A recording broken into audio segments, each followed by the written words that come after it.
네, 드디어 여섯째 날의 창조가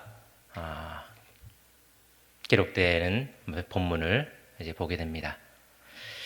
오늘 말씀을 읽으셨듯이 앞서 하나님이 창조하셨던 다섯째 날까지의 모든 것들, 빛궁 땅 헤어.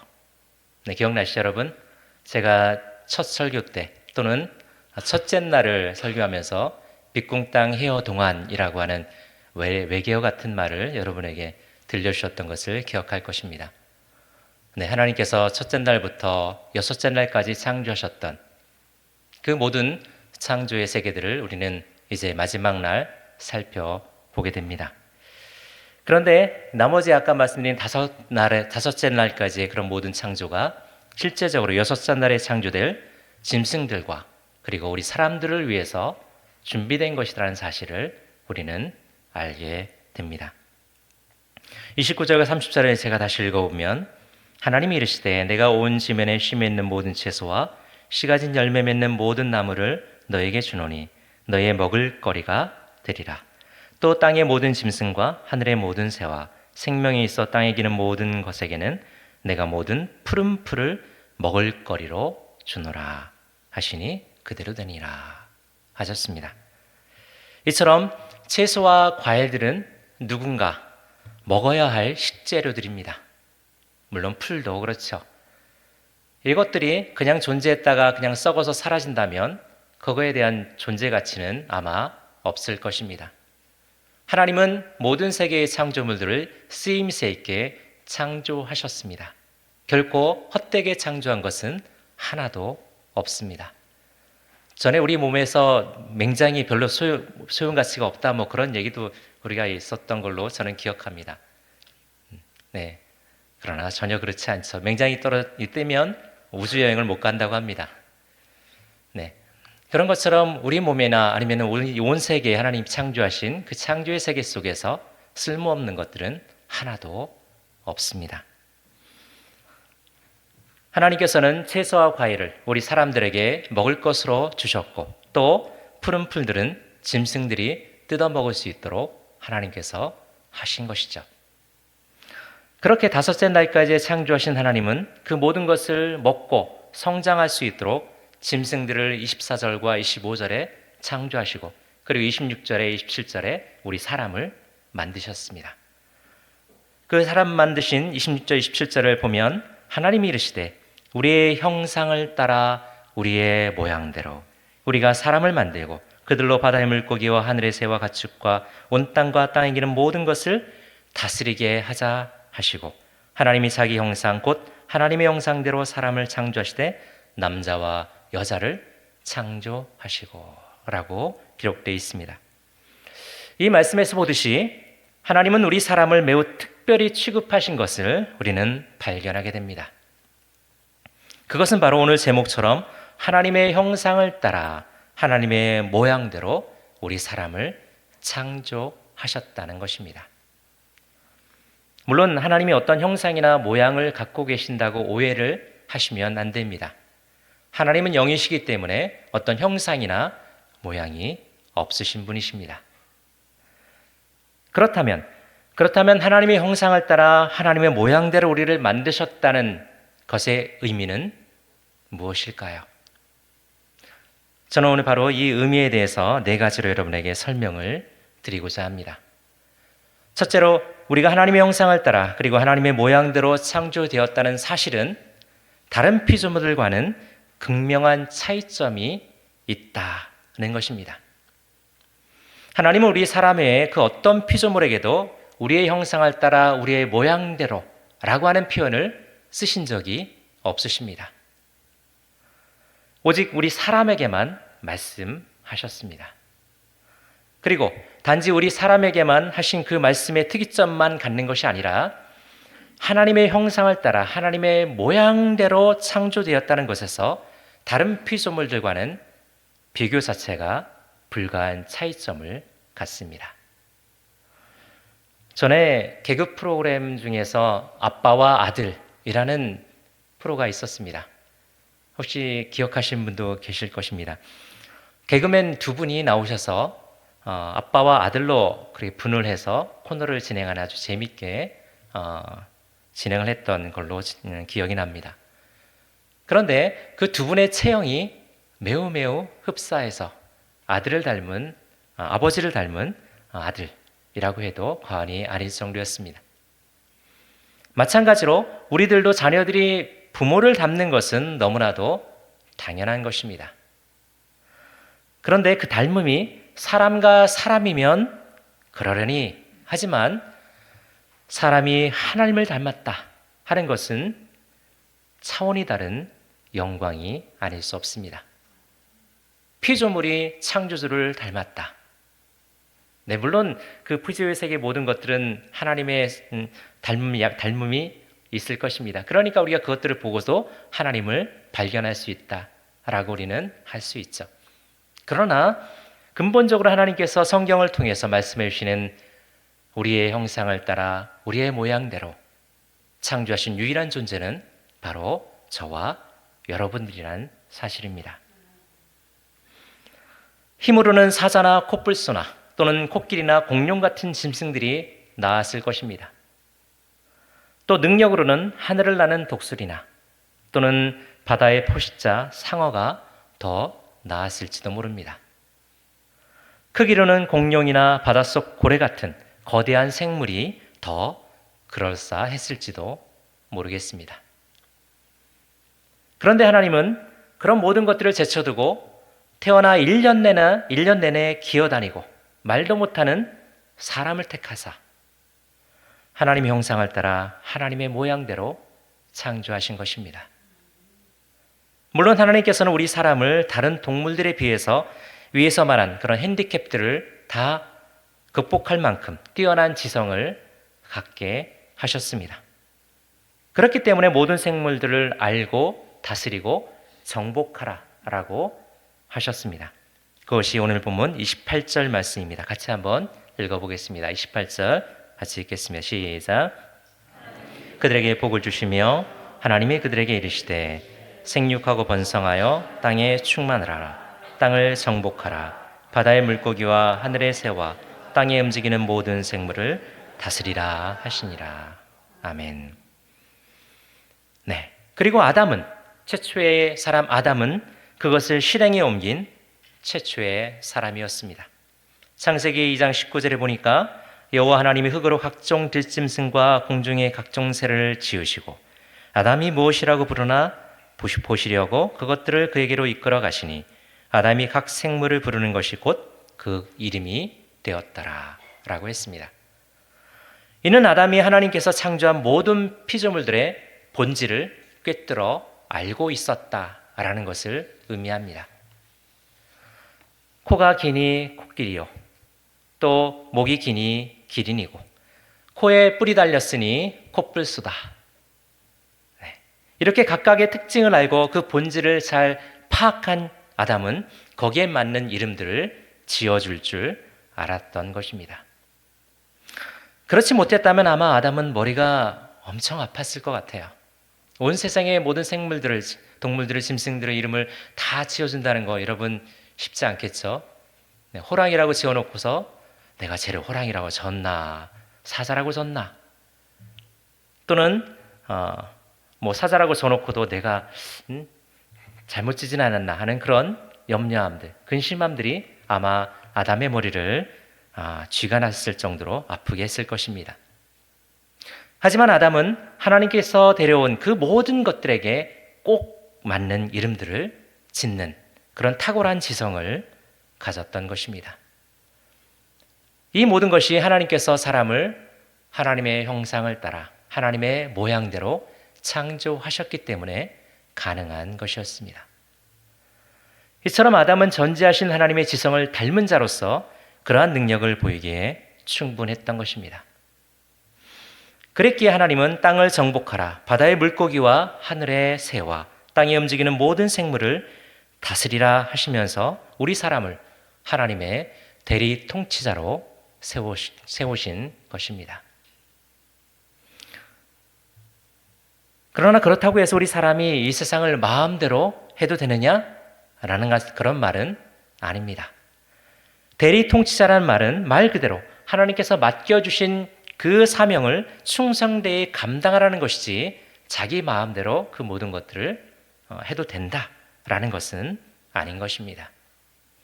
우리 인류의 역사는 바로 이 점 때문에 오늘날 큰 위기에 직면해 있습니다. 무슨 말인가 하니 정복하여 다스리라 라는 말은 억압하고 착취하라는 말이 아니라 사랑하고 보호하고 개발해서 서로 공존하면서 하나 돼서 행복하게 살아가도록 하라는 문화명령이었습니다.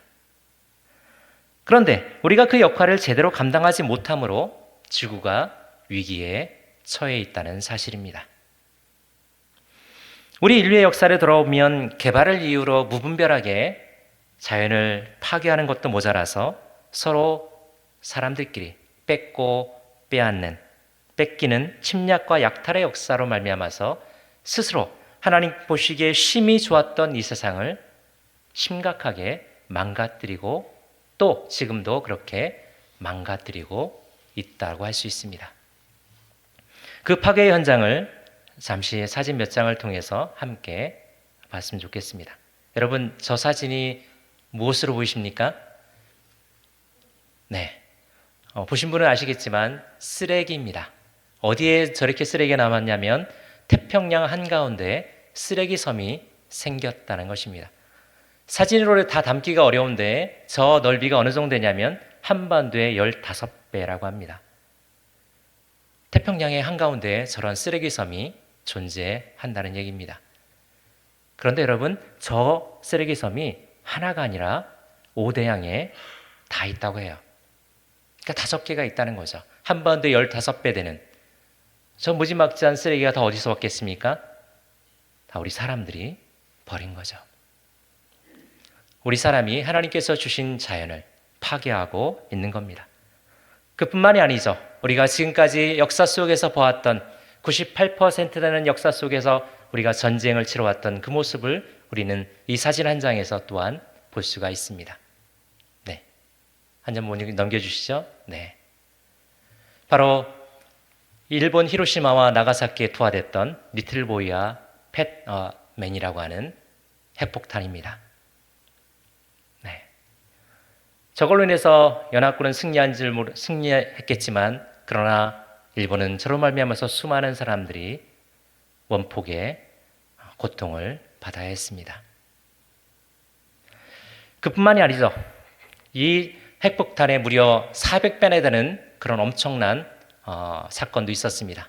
다음 사진을 보면 우크라이나, 지금은 우크라이나인데 옛날에 구소련에서 벌어졌던 일이죠. 지금으로부터 40년 전 1986년 키예프라고 하는 곳에서 체르노빌 원전이 폭발했습니다. 그로 인해서 15,000명이 죽었고 40년이 지난 지금도 그 땅은 폐허로 남아 있습니다. 네. 뿐만 아니라 지구 대양에서 태양의 유해한 자외선을 막아주는 오존층의 파괴, 이것은 다양한 환경 문제뿐 아니라 기후 변화를 일으키고 또 우리의 건강 문제를 야기시키고 있기도 합니다.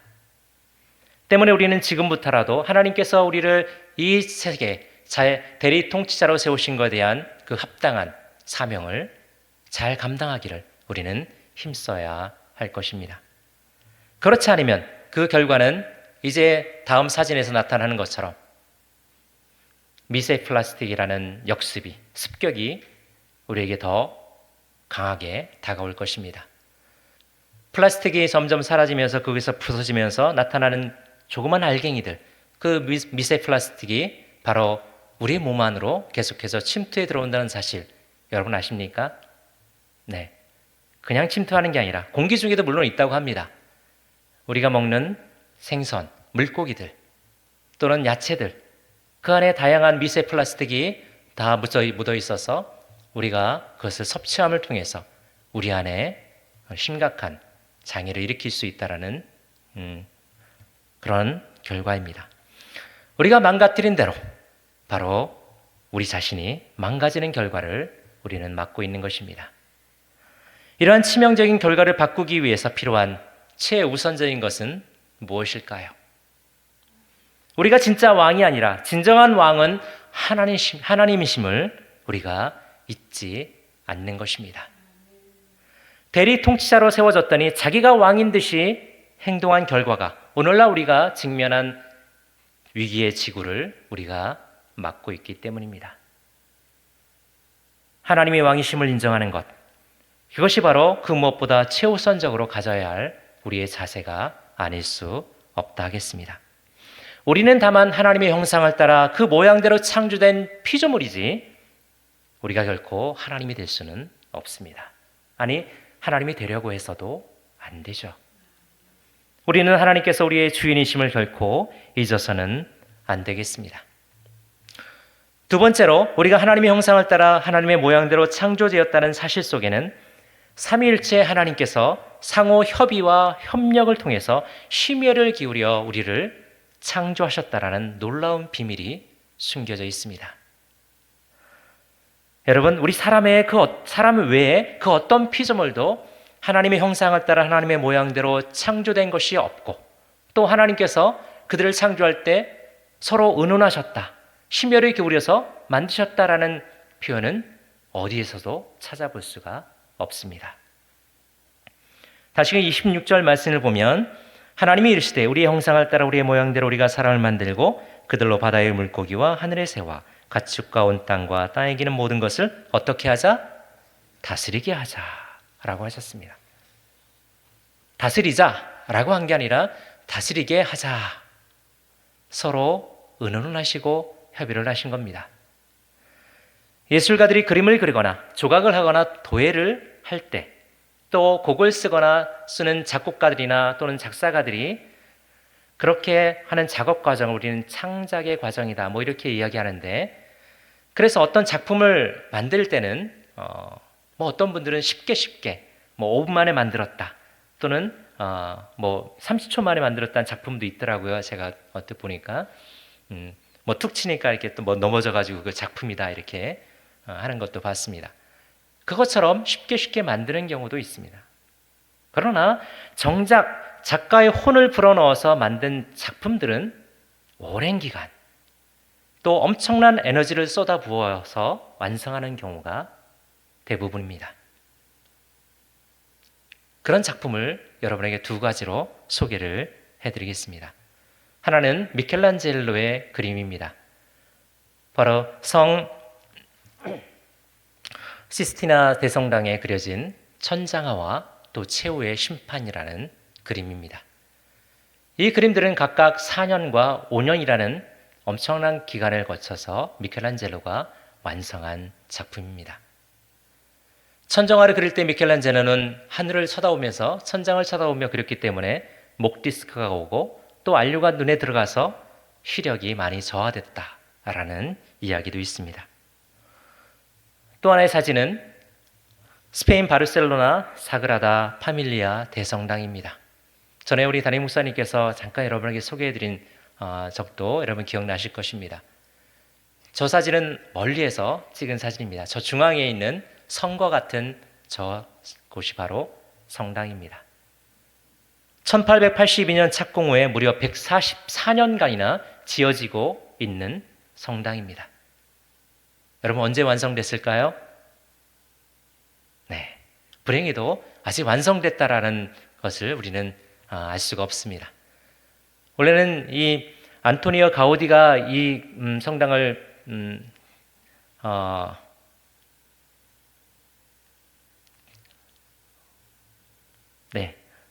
갑자기 생각이 안 나네요. 그 도면을 만들고 건축하게 됐는데 일부만 건축하다 이분이 돌아가셨습니다. 그리고 나서 다른 분들이 계속해서 건축을 해오고 있는데 그분의 돌아가신 100년 주기가 바로 올해라고 합니다. 그래서 올해 완공되기를 원했는데 아직은 완공됐다라는 소식이 없는 겁니다. 이처럼 이런 심혈을 기울여서 만드는 작품들은 오랜 기간 우리가 걸려서 만든다는 사실을 보게 됩니다. 심혈을 기울여 만든 예술가들의 이런 작품들처럼 우리는 삼위일체 하나님께서 심혈을 기울여 만든 작품이 분명합니다. 다른 동물들의 다른 것들에 비해서 6일째 우리를 창조하신 그 하나님의 작품, 유일한 작품 우리 사람들은 그렇게 하나님께서 서로 상호 의논하시면서 협의하셔서 하나님의 형상을 따라 하나님 모양대로 아름답게 창조한 존재들이 바로 저와 여러분들이라는 사실입니다. 더군다나 우리 사람이 짐승과 근본적으로 다른 한 가지가 있습니다. 그것은 생명의 근원이 다르다는 겁니다. 즉 사람이나 짐승이나 여러분 뭐로 지어진지 아십니까? 흙으로 지어졌습니다. 네, 감사합니다. 맞습니다. 흙으로 지어졌습니다. 저는 옛날에 사람만 흙으로 지어졌다라고 배웠어요. 처음에는. 그런데 성경을 자세히 보니까 다른 짐승들도 새들도 흙으로 지어졌더라고요. 맞습니다. 사람이나 짐승이나 흙으로 지어졌습니다. 그건 동일합니다. 그러나 사람의 생명은 하나님으로부터 주어졌습니다. 창세기 2장 7절을 보니 이렇게 기록되어 있습니다. 우리 한번 같이 읽어볼까요? 창세기 2장 7절입니다. 같이 읽겠습니다. 시작. 여호와 하나님이 땅의 흙으로 사람을 지으시고 생기를 그 코에 불어넣으시니 사람이 생명이 되니라. 아멘. 전에도 말씀드렸듯이 이 생명이라는 단어는 히브리어로 네페시 하야라고 하는 단어입니다. 그리고 성경에 똑같이 생물이라고 하는 우리 성경의 개역성이 써 있는 단어도 마찬가지로 네페시 하야입니다. 똑같은 단어로 기록되어 있습니다. 그러니까 짐승이나 사람이나 우리는 똑같은 존재야 라고 말할지 모르겠지만 그러나 분명한 사실 다른 하나는 오직 하나님께서 생기를 불어넣어 만드신 존재는 사람이 유일하다는 것입니다. 바로 이런 특별함이 우리에게 있습니다. 바로 이러한 이유로 전도서 기자는 짐승과 사람의 죽음과 관련해서 이렇게 말을 했습니다. 제가 한번 읽어드리겠습니다. 전도서 3장 20절 21절입니다. 다 흙으로 말미암았으므로 다 흙으로 돌아가나니 다 한 곳으로 가거니와 인생들의 혼은 위로 올라가고 짐승의 혼은 아래 곧 땅으로 내려가는 줄을 누가 알랴. 실로 사람의 생명과 짐승의 생명은 그 성질에 있어서 근본적으로 다른 겁니다. 인간은 진화론에서 말하는 단순한 단백질 덩어리가 아닙니다. 하나님의 생기가 부어진 생명이라는 사실을 우리는 잊지 말아야 합니다. 이러한 우리의 존재가 가장 빛나는 순간은 아이러니하게도 하나님께서 가장 슬퍼하는 순간이셨습니다. 바로 십자가이기 때문입니다. 우리가 무엇이길래 하나님 되신 예수님께서 죄인된 우리를 위해서 친히 십자가에 지시기까지 이 땅에 낮고 천한 모습으로 오셨을까요? 우리가 무엇이길래?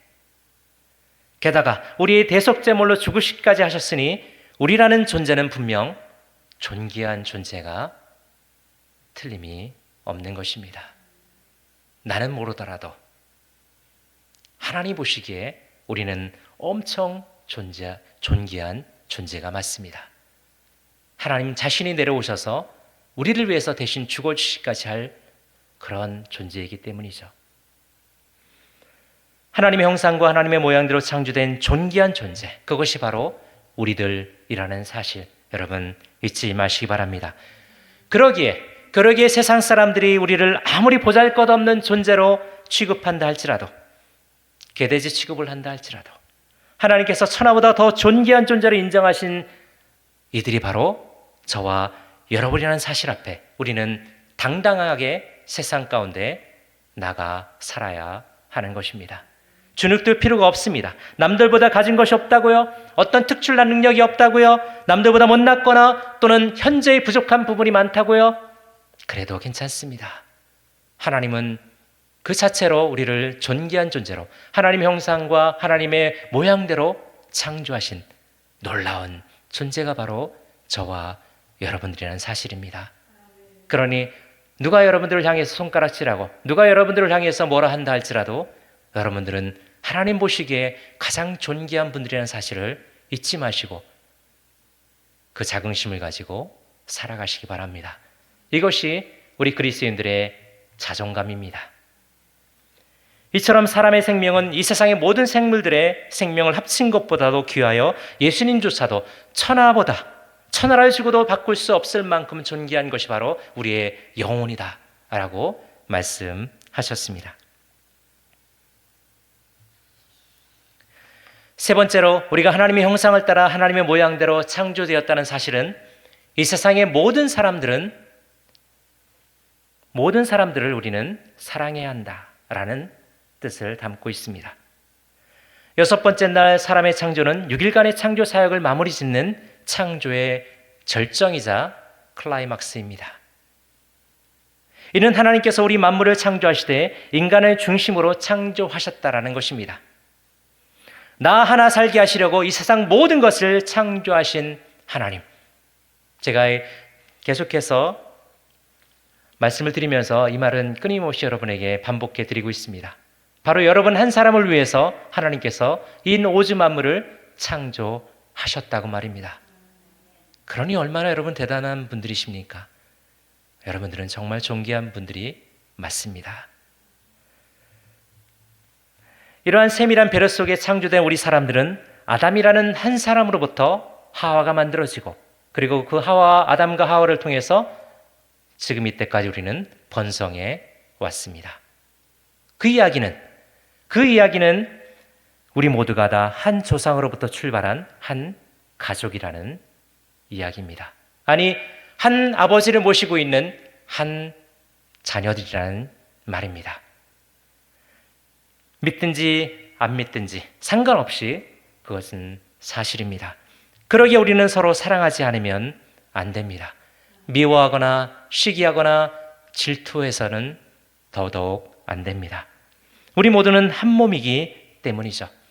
바울이 그렇게 이야기합니다. 우리 고린도전서 12장 말씀을 함께 읽어보겠습니다. 고린도전서 12장 12절부터 13절 두 절을 함께 같이 읽겠습니다. 시작.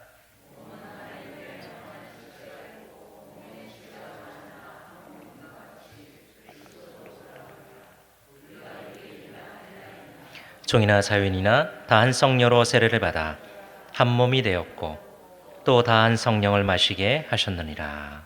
아멘. 이처럼 우리 모두는 그리스도 안에서 하나 된 너는 나다 라는 사실 앞에 우리는 서로를 사랑하지 않을 수 없고 또 서로를 돌아보지 않을 수 없고 내가 소중한 만큼 상대도 소중함을 잊지 말아야 하는 것입니다. 우리 좌우로 또는 앞뒤로 한번 보시면서 한번 이야기해 볼까요? 반말로 하면 좀 그럴까요? 당신은 저입니다. 한번 그렇게 고백해 봤으면 좋겠습니다. 뭐 너는 나다 이렇게 하셔도 되는데 반말하면 좀 그럴 것 같아서 네, 당신은 저입니다. 네. 잘생긴 분한테 또는 예쁜 분에게 그렇게 하면 더 좋을 것 같죠. 네, 그러나 다 똑같은 하나님의 형상대로 하나님의 모양대로 창조된 존귀한 분들이십니다. 그러니 여러분들은 저이시고 제가 여러분들입니다. 아담과 하와의 범죄 이후 우리 안에 죄로 인한 결과로 미움과 시기와 질투가 가득한 죄악된 세상에서 우리는 살게 되었지만 그러나 그 본래의 창조 질서를 회복하고자 우리를 구원하신 그 하나님의 뜻하신 바대로 우리는 서로 사랑하기를, 용서하기를, 세워주기를 우리는 우리의 삶 속에서 힘써야 하는 것입니다. 그리고 마지막 네 번째로 우리가 하나님의 형상을 따라 모양대로 창조되었다는 사실은 오직 우리 사람만이 하나님과의 교제가 가능하다는 것을 의미합니다. 우리 사람들의 제일 되는 목적, 그것은 우리를 지으시고 다스리시는 창조주 하나님께만 경배하고 영원토록 그 이름을 즐거워하는 것이다 라고 우리는 이야기합니다. 그런데 범죄한 사람은 어떻습니까? 범죄한 사람들은 썩어지지 아니하는 하나님의 영광을 썩어질 사람과 새와 짐승과 기어다니는 동물 모양의 우상으로 바꾸었느니라 라고 로마서 1장 23절에 말합니다. 이 바울의 말처럼 썩어지지 아니하는 하나님의 영광을 썩어질 사람과 금수와 버러지 형상의 우상으로 바꾸어 경배함으로 하나님의 진노를 사온 것이 우리의 역사입니다. 어떤 경우에도 하나님의 다른 피조물을 숭배하거나 절대시해서는 안 됩니다. 인간의 피조물을 숭배하거나 절대시하는 것은 인간을 만물의 대리 통치자로 세우신 하나님의 뜻을 역행하는 처사입니다. 즉 이것은 우리의 정체성과 사명을 망각한 것입니다. 지극히 어리석은 행동이죠. 나아가서 그것은 만물을 창조하신 창조주이며 절대자인 하나님을 모독하는 범죄의 행위와 같습니다. 무엇보다도 이는 하나님 보시기에 심히 좋았다라고 하신 하나님의 창조 사역의 최종적인 그 평가를 하나님이 그렇게 하셨는데, 심히 좋았다라고 말씀하셨는데, 피조물인 우리가, 대리 통치자에 불과한 우리가 순응하고 섬겨야 될 그 우리가 그렇지 않다라고 반박하는 것과 같은 것입니다. 뒤엎어버리는 것이죠. 세상에 하나님과 교제할 존재는 우리 사람에겐 없습니다. 이것이 우리가 하나님의 형상을 따라 하나님의 모양대로 창조된 이유입니다. 그렇게 우리는 오늘 오직 하나님이 창조하신 자연 만물을 통해서 하나님의 능력과 또 신성을 깨달아 알아 하나님을 더욱 경외하며 찬송하기에 힘써야 하는 것입니다. 길을 가다 보면 꽃이 많이 핀 것들이 이제 지고 있는 것들을 보게 되더라고요. 현대아파트를 이렇게 지나서 저희 집으로 가는 그 발걸음들을 보면 아름다운 꽃들이 화단에 이렇게 피어 있습니다. 참 보기 좋았는데 이제 점점 다 떨어지고 있는 것을 봐요. 그러나 이제 그 꽃들은, 그 나뭇잎들은, 그리고 그 풀들은 자기들의 사명을 다한 것입니다. 그렇게 나무와 꽃들, 온갖 식물들은 그렇게 자기 자신들의 사명을 온전히 감당하고 있는 것을 우리는 보는 거죠. 그뿐입니까? 소나 돼지, 양, 닭, 오리 등 이런 가축들은 하나님께서 노아의 노아홍수 이후에 우리에게 먹을 양식으로 우리에게 주지 않았습니까? 그리고 지금도 그렇게 그들은 순종합니다. 닭들이 반항하는 거 봤습니까? 돼지가 사람 무는 거 네, 상상하기 좀 어려운 것 같습니다. 네, 물어요? 네. 그리고 그의 창조물들, 그 모든 것들은 다 자신들에게 주어진 그 사명을 감당하며 그렇게 삽니다. 제가 말씀드렸던 천체도 그렇지 않습니까? 한치 오차 없이 수천 년을 그렇게 그들은 돌고 또 움직이고 있습니다.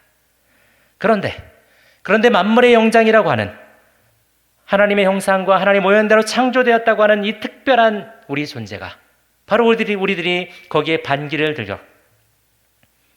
들어서 하나님 아닌 것을 하나님이라 하거나 서로 사랑해야 할 우리 사람끼리 서로 못 잡아먹어서 안달이 나 있다면 이것이야말로 개역성경 버전으로 보면 마태복음 24장 12절에 불법이 성함으로 많은 사람의 사랑이 식어지리라 하신 말세의 징조가 아닐 수 없습니다.